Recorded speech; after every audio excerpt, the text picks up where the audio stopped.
Varicose veins కి సరైన చికిత్స కోసం సంప్రదించండి ఎవిస్ హాస్పిటల్. लीलायताभ्यां रसशीतलाभ्यां नीलारुणाभ्यां नयनाम्बुजाभ्याम् आलोकयेदद्भुतविभ्रमाभ्यां बालः कदा कारुणिकः किशोरः. కృష్ణుడు మన మీద ఎప్పుడు కరుణిస్తాడో కదా అని అడుగుతున్నారు లీలాసుకులు. అయితే మనం భాగవత కథాసుధ 7వ భాగంలోకి వచ్చాం. ఇవాళకి 7వ రోజు తిరుప్పావై మొదలుపెట్టి ఆండాళ్ళ తల్లి అయ్యవారిని ఎలా ఎలా మేల్కొల్పుతోందో ఏ రోజుకు ఆ రోజు తిరుప్పావై విని ఆనందించండి. మా సుమన్ టీవీలోనే భాగవత కథాసుధ కూడా విందాం. అయితే కృష్ణుడు తర్వాత గోపబాలుడు దూడలు వాళ్ళు కాస్తున్నటువంటి దూడలతో సహా అఘాసురుడనే కొండ చిలువ నోట్లోకి వెళ్ళారు. ఈ వెళ్ళిన తర్వాత కొండ చిలువని సంహరించాడు. వీళ్ళంతా బయటకు వచ్చేసారు. ఈ బయటకు వచ్చేసి ఇంటికి వెళ్ళిపోయారని చెప్పుకుంటున్నాం. అయితే ఈ వ్యవహారం ఇది ఏమిటి? అఘాసురుణ్ణి కృష్ణుడు సంహరించింది 5వ ఏటైతే 6వ ఏట గోపబాలుడు అందరికీ చెప్పారట ఒక సర్పాన్ని కృష్ణుడు సంహరించాడు అని. పరీక్షిత్ మహారాజు ఆశ్చర్యపోయాడు. సుఖమహర్షి, నీవు నా గురువి, శిష్యుల సందేహాలు గురువులు ప్రేమతో తీరుస్తారు. కృష్ణుడు 5వ ఏట అఘాసురుణ్ణి సంహరిస్తే 6వ ఏట ఆ కథ గోపకులంలో ఎలా తెలిసింది?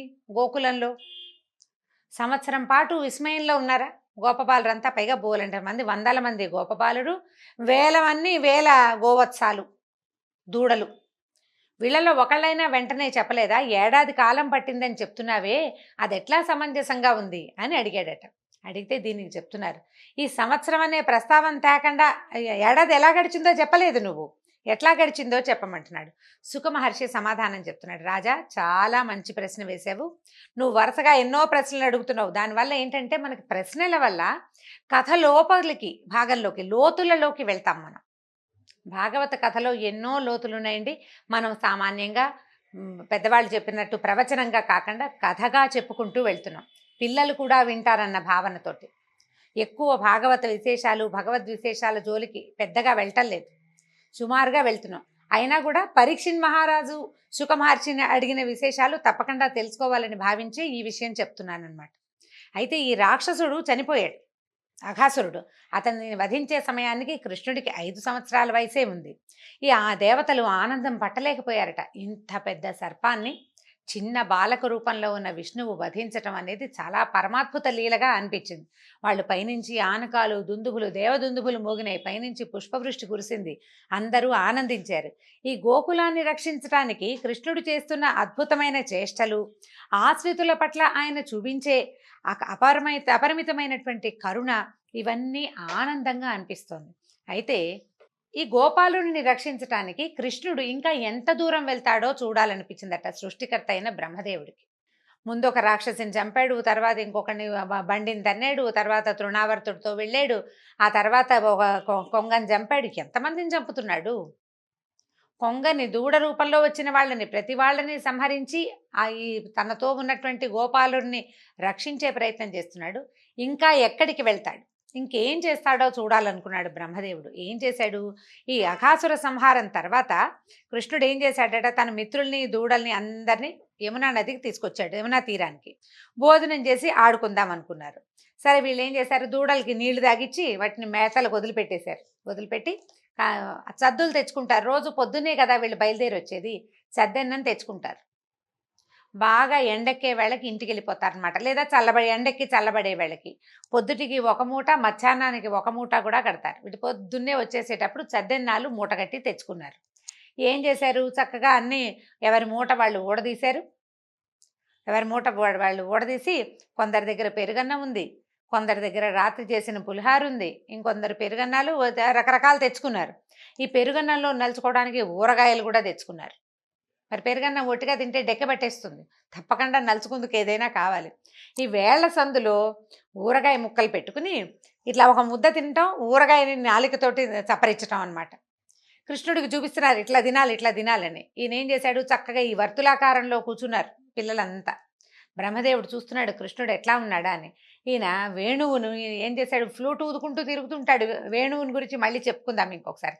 ఆ వేణువుని నడుముకున్న దట్టిలో దూపాడు. కొమ్ము బూరాన్ని బెత్తాన్ని సంకలో పెట్టుకున్నాడట. బూరా ఊదాలి, ఎవరెవరు ఎక్కడున్నారో పిలుపు కోసం. ఆ బూరా ఊదంగానే అందరూ పలుకుతారు. అక్కడి నుంచి ఈ దూడల్ని తోలడానికి చిన్న బెత్త ఉంది, ఎడం చేతిలో సంకలో పెట్టుకున్నాడట. అరిచేతిలో పెరుగన్నం తెల్లగా, అక్కడి నుంచి వేళ్ల మధ్య ఎర్రటి ఊరగాయ పెట్టుకుని తింటున్నాడు.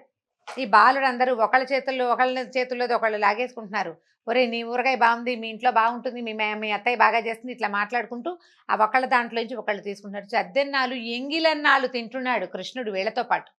ఈయన అరచేతిలో ఉన్నది ఎంత బాగుందో అనగానే ఇంకొక పిల్లవాడు ఎవడు ఏది ఏది నాకు చూపించు అంటే ఈయన ఇప్పటిదాకా ఈయన ఆస్వాదించిన ఊరగాయ రుచి ఇంకో పిల్లాడు ఆస్వాదిస్తున్నాడు. ఇలా ఎంగిళ్లతోటి పెరుగన్నాలు చద్దన్నం తింటును కోలాహలంగా ఉన్నటువంటి కృష్ణుడిని చూసి ఏమనుకున్నాడు ఆయన, పవిత్రమైన యజ్ఞభాగాలు స్వీకరించే శ్రీమన్నారాయణుడు సద్దన్నం తింటున్నాడు, అది కూడా బాలురు, మానవ బాలురు, వాళ్ళ ఎంగిలి. ఎంత చిత్రమో అనిపించిందట. పైగా అవి తింటుంటే ఎలా ఉందంటే అది ఏదో స్వర్గారోహణ చేస్తున్నంత సంతోషంగా నవ్వుతున్నాడు ఆయన. ఈ పెరుగన్నం చద్దన్నం తింటుంటే ఎంత ఆనందంగా ఉందో, ముద్దకి ఆస్వాదిస్తున్నాడు, ఎంత బాగుందో అని లొట్టలేస్తున్నాడు. ఎంగిలన్నం తీసుకుని తింటున్నాడు. దేవతలందరూ ఆశ్చర్యంగా చూస్తున్నారు. ఈయనకి యజ్ఞానికి అధిపురుషుడు విష్ణువే. యజ్ఞంలో వేసినవన్నీ విష్ణువుని చేరతాయి. యజ్ఞానికి మొట్టమొదటి ఆవిర్భోక్త సాక్షాత్ శ్రీమన్నారాయణుడు. అటువంటి వాడు ఈ భూలోకంలో ఒక బాలక రూపధారి అయి ఈ మానవుల తాలూకు పిల్లల ఎంగిళ్ళు తింటూ వీళ్ళతోటి సంతోషంగా ఉన్నాడని ఆశ్చర్యంగా చూస్తున్నారు. ఇంతలో వీళ్ళ చుట్టుపక్కల ఉన్న దూడలు కనపడలేదు, దూరంగా పోయినాయి. ఈ పిల్లలు కంగారు పడి ఆ చద్దన్నం వదిలిపెట్టి లేవబోయేసరికి కృష్ణుడు ఏమన్నాడు, ఈ పెరుగన్నం చేతిలో పెద్ద ముద్దుంది, ఇవి ఆవకాయ ఊరగాయ వేళ కింద సందులో 2 వేల సందుల్లో 2 రకాల ఊరగాయలు పెట్టుకున్నాడు. ఉండండి నేను చూసొస్తానని ఏం చేశాడు, ఈ ఎంగిల్ చెయ్యి ఎంగిల్ మూతితోటే లేచి బయలుదేరాడు. వెళ్తున్నాడు ముందుకి, ఈ కనపడలేదు. ఇంకా కాస్త దూరంగా వెళ్ళేసరికల్లా ఎప్పుడైతే ఈ పిల్లలకి ఉన్న కొన్ని దూడలకి కృష్ణుడు దూరం అవ్వగానే ఏం చేశాడు, బ్రహ్మ తన ప్రభావంతో ఈ పిల్లలని దూడలని మాయం చేసేసాడు. ముందుకు వెళ్ళిన కృష్ణుడికి అక్కడ దూడలు కనపడలేదు, వెనక్కొచ్చి చూస్తే తన మిత్రులు కనిపించలేదు, పిల్లలు కూడా లేరు. సర్వజ్ఞుడైన కృష్ణుడికి ఇదంతా బ్రహ్మమాయ అని తెలిసింది. ఇప్పుడు ఏం చేయాలి, తను ఏం చేయాలా అనుకున్నాడు. తను తలుచుకున్నంత మాత్రం చేతే ఆ పిల్లల్ని బ్రహ్మమాయ నుంచి విడిపించి తెచ్చేసుకోగలడు. కానీ సత్యలోకం నుంచి దిగొచ్చాడు బ్రహ్మ తన సంగతి ఏమిటో చూడ్డానికి. ఈ కృష్ణుడు ఎంత దూరం వెళ్తాడో, ఈ కృష్ణమాయ ఏమిటో, ఆయన ఎలా ఇక్కడ తన లీలలతో ప్రవర్తిస్తున్నాడో చూడాలని స్వయంగా సత్యలోకం నుంచి బ్రహ్మదేవుడు వచ్చేస్తే ఆయన సరదా ఎందుకు పోగొట్టాలి? భగవంతుడు ఎవ్వరి సరదాలు పోగొట్టడు. ఈ బ్రహ్మదేవుడు సరదా పోగొట్టకుండా ఉండడానికి ఏం చేశాడు, ఆయన ఎంత అత్యద్భుతమైనది చేశాడు చూడండి. బ్రహ్మమాయ తొలగించటము పనికి వద్దనుకున్నాడు. తొలగించకపోతే కుదరదు. సాయంకాలం అయ్యేసరికల్లా పిల్ల జల్ల అందరూ ఇల్లు చేరాలి కదా. ఈ దూడలు తోలుకొచ్చిన చిన్న పొన్న పిల్లలు 5-5 ఏళ్ల నుంచి 10-12 ఏళ్ల దాకా ఉన్నారు. ఈ పిల్లలంతా దూడలు, వీళ్ళందరూ ఇల్లు చేరకపోతే, దూడలు లేకపోతే ఆవులు ఏడుస్తాయి, పిల్లలు రాకపోతే తల్లులు ఏడుస్తారు. ఏం చెయ్యాలా అని ఆలోచించి ఏం చేశాడు, ఒకే ఒక ఉపాయం ఏంటంటే బ్రహ్మమాయకి ప్రతిక్రియ విష్ణుమాయే అని భావించాడు. అందుకని ఏం చేశాడు, అటు విధాతకి వేడుక కలిగించాలి, గోకులంలో అందరినీ హాయిగా సంతోషంగా ఉంచాలి. అందుకని ఏం చేశాడు, జగత్ సృష్టికర్త అయిన కృష్ణుడు వెంటనే తానే వందలాది గోపబాలురుగా మారిపోయాడు. తానే వేలాది లేగదూడలైపోయాడు. ఎందరు బాలురు ఉండాలో అందరూ, ఎవరి ముక్కు ఎవరి మొహం ఎవరి మూతి వాడిదే, అదే రూపం అదే రంగు అదే గంతుతోటి ఆ బాలుడైపోయాడు. ప్రతి బాలుడి రూపము తనే ధరించాడట కృష్ణుడు. సరిగ్గా ఆ రోజు ఎవరెవరు ఏ వస్త్రాలు ధరించి వచ్చారో, ఎవరు ఎలాంటి సెలగోల ఎలాంటి కర్ర ఎలాంటి కట్టె పుచ్చుకొచ్చారో అవే రకాలతోటి ఏమీ మార్పు లేకుండా వాళ్ళు తెచ్చిన కొమ్ముబూరాలు, వాళ్ళు తెచ్చిన బెత్తాలు, ఎవరు ఏ చద్దన్నం తింటుండగా మాయమయ్యారో అదే చద్దన్నం ముందు పిల్లలు ప్రత్యక్షమయ్యారు. ఆ పెరుగన్నము ఆ ఊరగాయ ముక్కలతోటే కృష్ణుడు తయారయ్యాడు. అందరూ తయారైపోయారు. అయిన తర్వాత ఏముంది, లేగదూడలు, మొత్తం లేగదూడలని ఎన్ని మాయమయ్యాయో అన్నీ వచ్చేసాయి. అన్ని లేగదూడలు అవే, ఏ దూడకి ఏ రంగో, ఏ దూడకి ఎక్కడ ఏ మచ్చ ఉందో, కొన్నిటికి ముఖం మీద మచ్చ ఉంటుంది, కొన్నిటికి వీపు మీద మచ్చలు ఉంటాయి, కొన్నిటికి కాళ్ళ దగ్గరే బ్రౌన్ కలర్ కనిపిస్తుంది, కొన్ని మొత్తం అంతా బ్రౌన్గా ఉండి కపిల గోవులు, ముఖం మీద మాత్రం శ్రీవత్సమలే చిన్న తెల్ల మచ్చ ఉంటుంది. అట్లా ప్రతి దూడ దాని స్వస్వరూపంతో ప్రవర్తిల్లేలాగా వచ్చేసాడు. మొత్తం కృష్ణ రూపాలే. అక్కడి నుంచి సర్వం విష్ణుమయం అయిపోయింది. ప్రపంచమంతా విష్ణుమయమే, విశ్వమంతా విష్ణుమయమే. విష్ణువు కానిది ఏది లేనే లేదు. ఆ వాక్యాన్ని ప్రత్యక్షంగా నిరూపిస్తున్నట్టుగా స్వామి తనే దూడలుగాను గోపబాలురుగాను మారిపోయాడు. సరే తనలో మరి ఇప్పుడు ఇంతమంది పిల్లలు కూర్చుంటే తనే మాట్లాడుకుంటున్నాడు తనతోటి. తనతో మాట్లాడుకుంటూ తనే అందరి బదులు చద్దన్నాలు తిన్నాడు. తర్వాత తనతో తనే ఆడుకున్నాడు. ఈ పిల్లలందరితోటి మరి ఆడుకుంటున్నాడు కదా, అందరితోటి తనే అందరిగా అయ్యి ఆటలాడాడు. తర్వాత సాయంకాలం అయ్యేసరికల్లా ఈ గోపబాలుడుగా గోవత్సాలుగా ఉన్న తనను తాను అదిలించుకుంటూ తనని తాను తోలుకుంటూ రేపల్లెకి చేరాడు. వ్రజం చేరిపోయాడు. చేరిపోయేసరికల్లా ఏ తల్లి బిడ్డ ఆ తల్లి ఇంట్లోకి వెళ్ళిపోయాడు యథాప్రకారం. గోశాలలో ఏ దూడ ఉండాలో ఆ గోశాలలోకి ఆ దూడలు వెళ్ళిపోయినాయి. అక్కడ కట్టేశాడు. అందరూ తల్లులకి దూడలు ఆవులకి ఏమి తల్లులు సాయంత్రం అయ్యేసరికి, నాయనా వచ్చావరా, ఎండలో తిరిగావా, మొహం మాడిపోయిందేమి, అన్నం సరిగ్గా తినలేదా, నీ అన్నం ఎవరైనా లాగేసుకున్నారా, మొహం నల్లగా పెట్టుకున్నావు ఎందుకురా, ఎవరైనా కొట్టారా, ఇలా రకరకాల ప్రశ్నలు వేస్తాం మనం. స్కూళ్ళ నుంచి వచ్చిన పిల్లలకి 100 ప్రశ్నలు సంధిస్తాం. ఎండలో ఈ గొడ్లను తోలుకుని బుడ్డాళ్ళని ఏమనాలి, వాళ్ళని ఇంకా బోల్డ్ ప్రశ్నలు వేయాలి. ఏ తల్లికి ఆ తల్లి ప్రశ్నలు వేసుకున్నారు. పిల్లల్ని తీర్చారు, స్నానాలు చేయించారు, ఏదో మొహాన్ని బొట్టు పెట్టి ఎవరికి వాళ్ళు అన్నాలు తినిపించుకునే ప్రక్రియలో పడ్డారు. దూడలు తల్లుల దగ్గరికి పరిగెత్తినాయి. ఆవులు పొదుగుల నుంచి వాటంతటవే పాలు స్రవిస్తూ దూడల్ని ఆనందంగా, నాకు పొద్దు నుంచి చూడని దూడని మరి ఆనందంగా ఉంటుంది కదా ఆవుకి, ఇలా అందరినీ సంతోషపెట్టాడు. ఆ రోజు నుంచి ప్రతిరోజు ఉదయం బయలుదేరి దూడలై అడవిలో పచ్చికమేసి గోపబాలురై ఆ దూడల్ని మేపి సద్దులు తిని ఆడుకుని యమునా నదిలో ఈతలు కొట్టి సాయంత్రం అయ్యేసరికి ఇల్లు చేరేవాడు కృష్ణ పరమాత్మ. ఈ వందలాది గోపబాలుడు వేలాది గోవత్సముల రూపంలో ఆయనే చేశాడు ప్రతిరోజు అదే. ఈ క్రమంలో ఎలా అయిందంటేట, ఈ భగవత్ స్వరూపమే ఈ రకంగా బాలుర రూపంలో గోవత్సాల రూపంలో ఉండేసరికి తల్లులకి పిల్లల మీద అపారమైన ప్రీతి పెరిగిపోయిందట. ఒక క్షణం పిల్లాడు అటు ఇటు కనుమరుగైతే ఒక సహించలేని తనం వచ్చేసింది. ఆ ఆవుల పాలు విపరీతంగా పెరిగిపోయినాయట. అసలు ఆ దూడల్ని వదిలిపెట్టలేనట్టుగా అయిపోయినాయి. ఎంత ప్రీతో తల్లులు పిల్లల్ని వదలలేరు, ఆవులు దూడల్ని వదలలేవు. సాక్షాత్ భగవత్ స్వరూపం అవడం వల్లే ఇది సంభవించిందనమాట. క్రమంగా రోజులు గడుస్తున్నాయి. ఏడాది అయిపోయింది. అయ్యేసరికల్లా ఇంకా ఎట్లా అవుతుందంటే, ఒకరోజు బలరామకృష్ణులు ఈ లేగల్ని తోలుకుని వెళ్ళి, బలరాముడు ఉన్నాడు వీళ్లతో పాటే, ఆయన బాగానే ఉన్నాడు, ఆయనకి ఏం అవ్వలేదు. అక్కడ దూడలు పచ్చిక మేస్తూ తిరుగుతున్నాయట. పక్కనే ఉన్న గోవర్ధన పర్వతం మీదకి గొడ్లను తీసుకెళ్తారు, ఆవుల్ని అక్కడికి తీసుకెళ్తారనమాట. వాటిని పెద్దవాళ్ళు మేపుతారు, పిల్లలు కింద పచ్చిక బయళ్ళల్లో ఉంటారనమాట. ఈ పైన కొండ మీద ఉన్న ఆవులకి కింద ఉన్న దూడలు కనిపించేసరికల్లా దూడల్ని చూసేసరికి ఇంకా ఆగలేక అవి పైనుంచి కొండ మీద నుంచి దిగి పరిగెత్తుకుంటూ వచ్చేసింది. ఈ గోపాలకురైనటువంటి పెద్దవాళ్ళు చాలామంది ఉన్నారు, వాళ్ళు అసలు ఆపలేకపోయారట ఆవుల్ని. అంత పరిగెత్తుతున్నా ఎందుకో సాయంకాలం అయ్యేసరికి ఎట్లాగో దూడలు వాడు స్థిమితంగా ఉంటాయి, ఆవులు అవి పరిగెత్తవు దూడల కోసం. అంత స్థిమితంగా ఉండే గోమాతలు ఎందుకంత ఉత్సాహపడి ఉద్రేకపడి తమ వత్సాల కోసం పరిగెడుతున్నాయో వాళ్ళకి అర్థం కాలేదు. వాళ్ళు ఆపలేకపోయారు. కృష్ణుడు బలరాముడు చూస్తూనే ఉన్నారు. ఈ పరిగెత్తుకుంటూ కిందకు వచ్చిన ఆవులు ఈ దూడలకి పాలిస్తూ ఆ దూడల దగ్గరికి పరిగెత్తుకుంటూ వెళ్ళిపోయినాయి అనమాట పాలివ్వడానికి. వాటిని ఏముంది, ఆవులు దూడని పరామర్శించే పద్ధతి ఏమిటంటే నాలుగుతో నాకి ఇది బాగుందా, సేఫ్గా ఉందా లేదో చూసుకుంటే. అందరూ ఆశ్చర్యపోయారు. సరే, అక్కడి నుంచి ఆ పైనుంచి గోపాలుడు కూడా దిగొచ్చారు. ఆవులు వచ్చేసారు కదా, ఆవులతో పాటు గోపాలుడు దిగొచ్చి కింద తమ పిల్లలు కనపడేసరికల్లా ప్రతి తండ్రి తన పిల్లాన్ని కావలిచ్చుకుని సంవత్సరం తర్వాత కనపడ్డవాడిని చూసినట్టుగా ప్రేమగా కావలిచ్చుకుంటారు. పొద్దునే వెళ్ళారు పిల్లలు.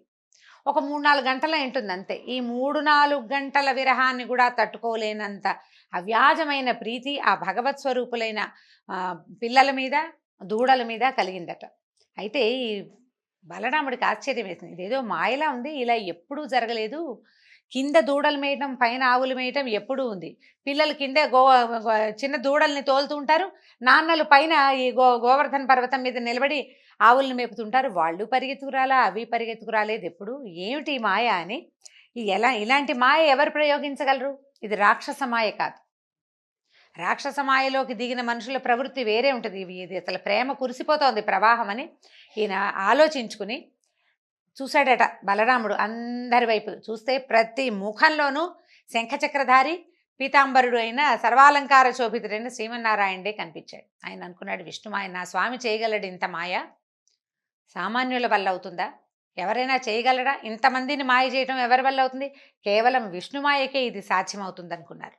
ఇంతలో సరే అప్పుడు అడిగాడు బలరాముడు, ప్రభు ఏమైంది, ఏం జరిగింది అని అడిగితే, ఇట్లా బ్రహ్మమాయ ఏం జరిగింది, ఇలా దూడలు శిశువులు అందరూ మాయమయ్యారు, వీళ్ళందరూ బాధపడతారని నేను ఈ ప్రయత్నం చేశానని కృష్ణుడు చెప్పాడు. ఇంతలో ఏమైందట, బ్రహ్మదేవుడు కనురెప్పలు తెరిచాడట. బ్రహ్మగారి ఒక కను రెప్పపాటు మానవుల కాలంలో సంవత్సరం అటండి. ఆయన కళ్ళు మూసుకున్నాడంతే. కళ్ళు తెరిచి చూసేసరికల్లా మనకి ఒక ఏడాది అయిపోయింది. మొదటి భాగంలో ఏమిటంటే ఈయన ఎదురుగుండా గోపబాలురు అన్నం తింటున్నారు, దూడలు పచ్చిక మేస్తున్నాయి. వీళ్ళంతా ఇక్కడే ఉన్నారు. ఆయన కనపడుతున్న ఆయన దగ్గరున్న పిల్లలు, దూడలు మాయలో, నిద్రలో ఉన్నాయి.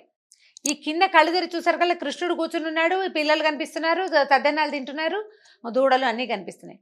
నేను తీసుకెళ్ళిన వాళ్ళు నిద్రపోతున్నారు. వీళ్ళెక్కడి నుంచి వచ్చారు? నేను సృష్టించలేకుండా ప్రపంచం పుడుతుందా అసలు? బ్రహ్మ సృష్టి కానిది ఏముంది? విధాత సృష్టించనిదే లేదు ప్రపంచంలో. నా సృష్టికి ప్రతి సృష్టి ఎలా జరిగింది? నేను తెచ్చిన పిల్లలు, దూడలు నా ఎదురుగుండానే ఉన్నప్పుడు వీళ్ళు ఎక్కడి నుంచి వచ్చారు అని వాళ్ళ కోసం అట్లా వాళ్ళ వైపే చూస్తుంటే ఆయన తర్కించుకుంటున్నట్ట.